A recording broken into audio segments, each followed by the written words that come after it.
The letter arrived the same morning. They told her she no longer had a name worth using. It was not phrased that way, of course.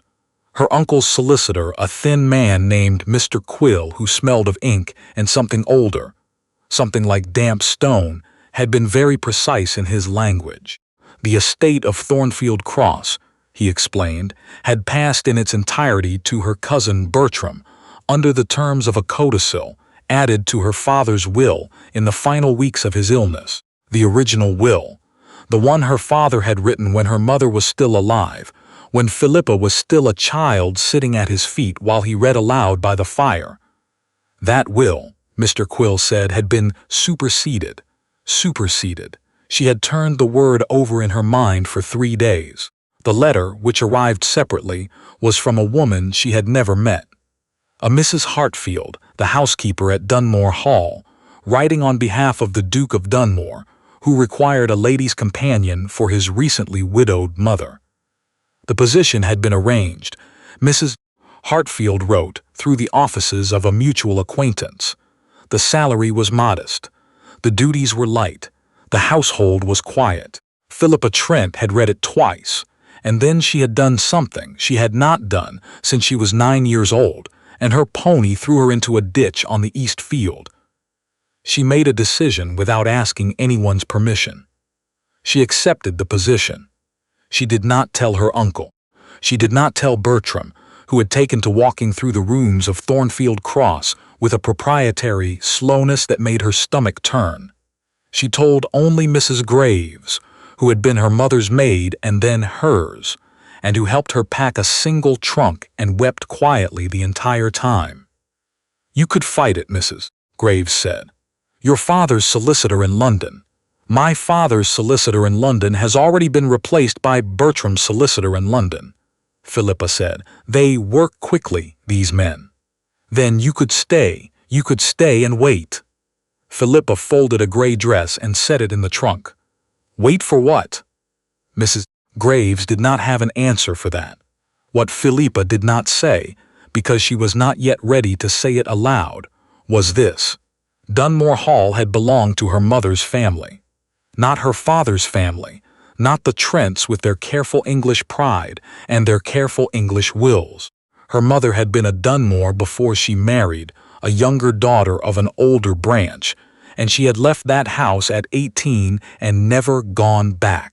Philippa had grown up hearing her mother speak of it the way people speak of places they loved and lost. Not with grief, exactly, but with a specific kind of attention, as though the memory required careful tending. She had never been there. She had never met the Duke, who was her mother's cousin's son, or something close to that. The connection was thin enough that it had not been mentioned in the letter, and Philippa had not mentioned it in her reply. She had given her name as Miss Trent, which was her name, just not all of it. The carriage ride to Dunmore Hall took 4 hours, and she spent most of it looking out the window at the kind of country that does not care whether you are grieving or not. Rolling fields, stone walls, a sky the particular gray of November in England that manages to be both beautiful and deeply discouraging. She had brought 3 books and read none of them. Dunmore Hall appeared first as a smudge of darker gray against the gray sky, and then gradually resolved into something real. Stone, towers, a long approach lined with old oaks that had grown so tall their branches met overhead and made a tunnel of them. It was larger than she had imagined. More serious, somehow. The kind of house that had opinions about you before you reached the door. Mrs. Hartfield met her on the steps. She was a tall woman, perhaps 60, with a face that had settled into an expression of mild watchfulness that Philippa suspected was permanent.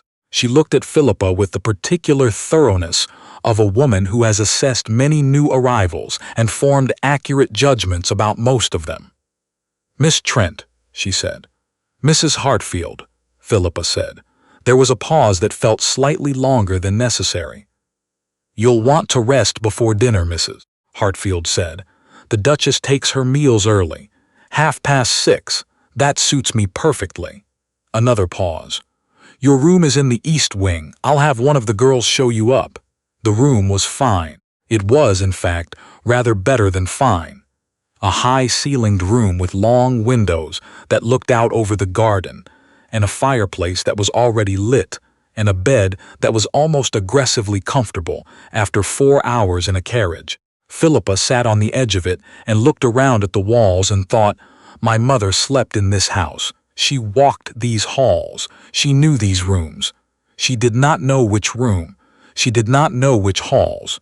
That was, she told herself, not the point. The Duchess of Dunmore was a small woman who had once, clearly, been formidable, and who was now formidable in a different way. The way of someone who has survived a great deal and declined to become gentle about it. She was perhaps 65, with white hair pinned back severely and dark eyes that reminded Philippa uncomfortably of a hawk assessing the distance to its prey. "Sit down," the Duchess said when Philippa was shown into the sitting room that evening. "You're taller than I expected." "I'm sorry," Philippa said, and then immediately felt foolish for apologizing for her height. "Don't apologize. Sit." Philippa sat. The Duchess looked at her for a long moment. "You come from Thornfield Cross." "I did, yes." "Trent family, yes. I knew a Trent once. Or knew of one. Some connection to the Dunmore branch through a marriage, I believe, many years ago." The Duchess's eyes were still on her, steady and unreadable. "Any relation?" "Distantly," Philippa said. Which was true. Everything she said in this house would be true. She had decided that on the carriage ride. She would simply not say all of it. The Duchess made a sound that was not quite agreement and not quite skepticism. "You'll read to me in the mornings. My eyes are not what they were. In the afternoons you may have the library or the garden as you prefer. My son manages the estate and is rarely present for meals. He will not require anything of you." "Of course." "He is not," the Duchess added, with a precision that suggested this was important, "a sociable man." Philippa nodded as though this were relevant information about the weather. She met the Duke the next morning, which she had not expected, because the Duchess had given her the clear impression that he was a figure more theoretical than actual. Present on the estate, but not, in any meaningful sense, likely to be encountered. And yet there he was, in the hallway outside the library, tall and somewhat angular, with the look of a man who had been interrupted while thinking about something else, and had not yet returned from it. He stopped when he saw her. She stopped when she saw him. "Miss Trent," he said after a moment. "Your Grace," she said. His name was Calloway Dunmore. She had learned that from Mrs. Hartfield, who had mentioned it in the same tone she might use to mention that a particular staircase was uneven, factually without drama, as information that might prevent an accident. The 6th Duke of Dunmore, 34 years old. His father had died 8 years ago. He was looking at her with an expression she could not quite read. Not unfriendly, exactly. More like a man doing arithmetic. "My mother said you arrived yesterday," he said. "I did. She seems to find you acceptable. I'm glad to hear it." Another pause. He had dark eyes, like his mother, and the same quality of stillness, though on him it felt less like assessment and more like patience. The particular patience of someone who has learned to wait because waiting has generally proven worthwhile. "If you need anything," he said, "Mrs. Hartfield is the person to ask." "Thank you," Philippa said. "She's been very kind." He nodded, and she thought he was going to walk on, but instead he said, almost as though he hadn't planned to, "You've been in the library already." It wasn't a question. She had been that morning, early, before the household was properly awake. She had stood in the middle of that long room, with its walls of books and its smell of leather and old paper, and something else underneath, something like cedar. And she had turned slowly on her heel and tried to understand why she felt, standing in that room as though she had been there before. "Yes," she said. "Did you find what you were looking for?" The question caught her off guard, because it was a strange question to ask a woman who was supposed to be merely a new employee with no particular connection to the house. But she recovered quickly, because she had been practicing recovery. "I wasn't looking for anything," she said. "I was simply looking." He seemed to accept this. He nodded again, and this time he did walk on, and Philippa stood in the hallway for a moment after he had gone, her heart doing something she did not entirely approve of. The library became her refuge. The Duchess napped in the afternoons, and Mrs. Hartfield had made clear, not unkindly, that the staff had their own rhythms and didn't require assistance, and the Duke, who was apparently real after all and present at dinner 3 times in the first 2 weeks, silent but attentive, was busy with estate business that kept him in the north wing with his steward most of the day. So Philippa had the library, and she used it. She was not, she told herself, searching. She was reading. The distinction was important, except that she kept finding herself in front of a particular section of shelves, floor to ceiling, where the older books were kept. Not the fashionable novels and the bound periodicals that filled the newer shelves, but the things that had been in the house for a long time, the things that accumulated in old houses the way old houses accumulate everything, slowly and without particular intention. She ran her fingers along the spines without pulling anything out. She was not sure what she expected to find. A name, maybe. Something her mother might have touched. She found it on a Thursday afternoon in her 3rd week, and she found it not in the shelves, but in a small writing desk, in the corner of the library that she had assumed was decorative. It wasn't. The drawer opened when she tried it. She had not meant to try it. Her hand had simply moved. And inside was a small bundle of papers tied with a faded ribbon that had once been blue. She should have closed the drawer. She did not close the drawer. The handwriting on the topmost paper was her mother's. She knew it immediately, the particular way her mother had always written her capital letters, slightly tilted, as though leaning into the wind. Her mother had died 7 years ago.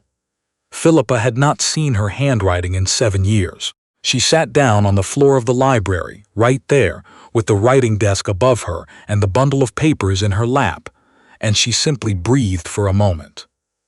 The letters were addressed to the 6th Duke of Dunmore. Not the current Duke, his father then.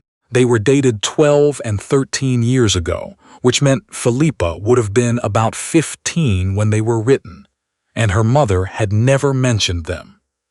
There were 6 of them. They were careful letters, formal in the way letters between people who know each other well and are being careful about it can be formal, full of the shapes of things unsaid. The last one was different. The last one said, among other things, "There are things about the estate I should have told her long ago, things I have been afraid to say, because saying them would require explaining why I left, and I am not sure I know how to do that and keep her trust. Perhaps when she is older, perhaps when I am braver." Philippa sat on the floor of the library for a very long time. She was still sitting there when she heard footsteps, and she looked up to find the Duke standing in the doorway. He looked at her. He looked at the papers in her lap. Something moved across his face.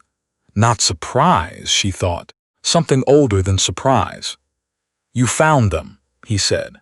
She had been preparing for 3 weeks to be careful and controlled and to reveal nothing before she was ready. She had been quite good at it, but something about the way he said those 3 words, not accusatory, not alarmed, simply "you found them," as though he had known she might and had been waiting, undid all of her careful preparation. "My mother wrote these," she said. "Yes, to your father. Yes." She looked down at the letters and then back up at him. He had come into the room now, not quickly, not with the energy of a man closing a distance, but with the deliberateness of someone who has decided to stop standing in doorways. He stopped a few feet from her and looked down at her with an expression she finally recognized because she had seen it on him before, in the hallway outside this very room. "Arithmetic," He was working something out. "How long have you known?" she asked. "That I was her daughter?" "Since the morning after you arrived," he said. "You have her eyes." She felt something in her chest that she could not immediately name.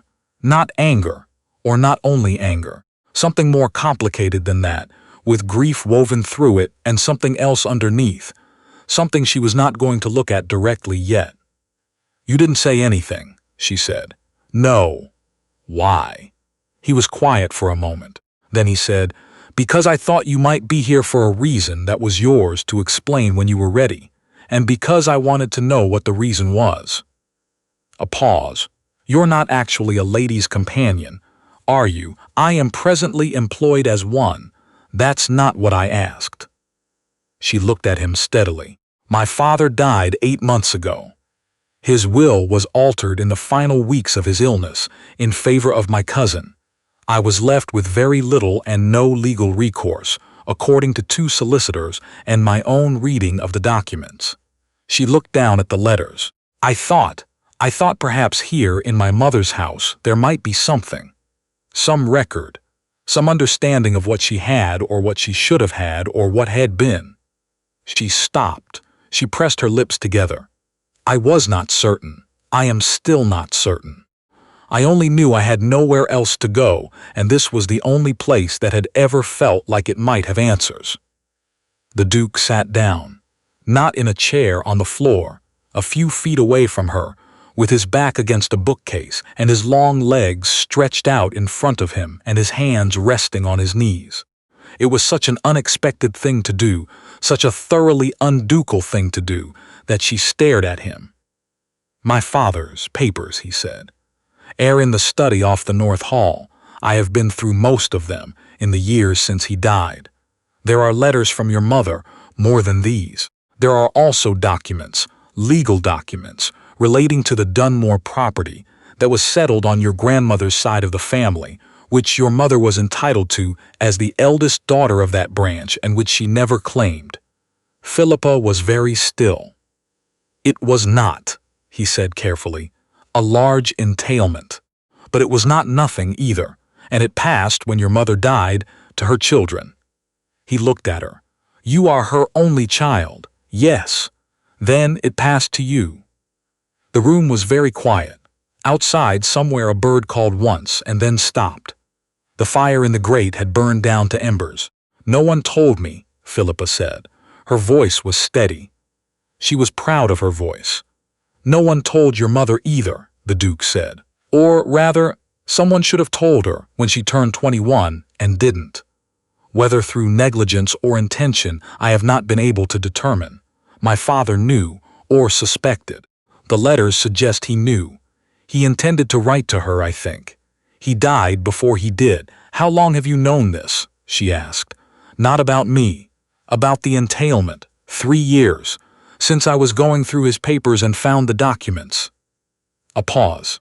"I instructed my solicitor to locate your mother, and was told she had died some years previously. I instructed him to locate any children of the marriage." He was looking at her with that steady arithmetic expression. "The trail led to Thornfield Cross. By the time it arrived at Thornfield Cross, your father had just died and your cousin had just assumed the estate, and you had, apparently, disappeared." "I was here," Philippa said. "You were here," he agreed. She looked at him. He looked at her. Somewhere in the house, a clock struck 4. "I should have told you sooner," he said, "when I recognized you. I am not certain, even now, why I didn't." He paused. "I think I wanted to know you a little, first, before it became complicated. It's complicated now," she said. "Yes, I'm not a lady's companion, no, and you've known for 3 weeks that I had a claim on your estate, or a portion of it, and you let me sit in your library and read your books and have tea with your mother."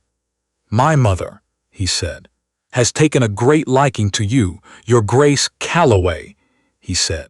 "Given the circumstances, I think we've moved past your Grace." She looked at him for a long moment. "Calloway," she said, and his name felt strange in her mouth, not unpleasantly. "Why are you telling me this now? You could have waited. You could have said nothing." I could have, he agreed. Then why? He was quiet. Not the way people are quiet when they don't have an answer, but the way they are when they have an answer and are deciding whether to say it. She had learned to read that distinction in him over 3 weeks of careful observation. Because, he said finally, the documents have been waiting for 3 years, and you have been waiting, in one way or another, for longer than that. And it seems to me that things which have waited long enough deserve to stop. She looked down at her mother's letters, the faded blue ribbon, the handwriting she had not seen in 7 years, tilted like something leaning into the wind. She loved this house, Philippa said. It came out quietly, without her planning it. She never said so. She barely spoke of it. But when she did, there was something in her voice. The way people talk about places they've left and can't go back to. She could have come back, he said, at any point. The house would have, I would have. He stopped, tried again. She was always welcome here. She didn't know that. No, he said. She didn't. They sat for a while in the quiet of the library, not quite together and not quite separate, while the fire burned down and the winter light shifted outside the long windows. It was strange, Philippa thought, how some things you had been braced to feel. The anger, the grief, the indignation arrived smaller than expected, and other things you hadn't known were coming arrived and simply sat in you like something heavy and warm. The solicitor, she said finally. What happens now with the solicitor? I'll write to him tomorrow. He will write to you with a full accounting of the entailment and its current value. There will be documents to sign. A pause. It will take some months. These things take months. But it is not uncertain, Philippa. It belongs to you. It was the first time he had used her given name. She noticed and looked at him, and he seemed to notice that she'd noticed, because something shifted in his expression. Something that was not quite his mother's hawkishness, and not quite the arithmetic, and was entirely its own thing. I should speak to your mother, Philippa said. She already knows, he said, or suspects. I believe she has suspected since your second day here. She is not a woman who misses much. She asked me if I was distantly related to the Dunmore branch. What did you tell her? That I was. Distantly. That's technically true. I am aware. He almost smiled. She saw it happen, the slight movement at the corner of his mouth, and she stored it away with the same care she had been, without fully acknowledging it, storing other things. The way he moved through his own house, as though he were still learning the scale of it. The way he listened, with his whole attention, so that being listened to by him felt different from being listened to by other people. The way he had sat down on the floor of the library just now, next to her, as though it were the most natural thing in the world. I'm not sure, she said, how to be whatever I actually am in this house. Now that you know, that is not, he said, such a difficult problem. It seems fairly difficult from where I'm sitting. You are, he said, the daughter of Margaret Dunmore, who was the eldest daughter of the Dunmore branch, and who had a legal entailment on property that is currently generating a reasonable annual income. You are the guest, not the companion, not the employee, of Dunmore Hall for as long as you wish to stay.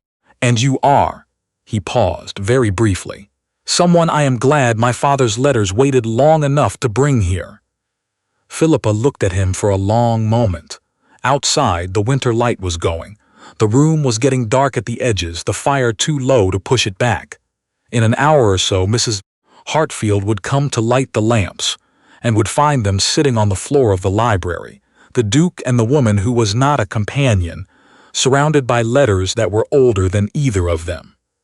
I'd like to read the rest of the letters, Philippa said. The ones in your father's study. I'll have them brought here, he said. Tomorrow, if you like. Tonight, she said. He looked at her, and she looked back, and this time what crossed his face was not arithmetic or patience or the careful watchfulness of someone waiting to understand. It was simpler than that. It was the expression of a man who has recognized something he has been looking for and is allowing himself at last to stop looking. "Tonight," he agreed. He got to his feet and offered her his hand, and she took it and stood, and the bundle of letters was still in her other hand, her mother's handwriting, tilted like something leaning into the wind, and the library was almost dark around them. Mrs. Hartfield, coming to light the lamps 20 minutes later, found the room empty and the writing desk drawer still open, and a ribbon that had once been blue lying curled on the floor, like something set down carefully and not yet picked back up. She lit the lamps. She closed the drawer. She left the ribbon where it was. Some things she had learned in 40 years of managing other people's houses were better left for the people they belonged to.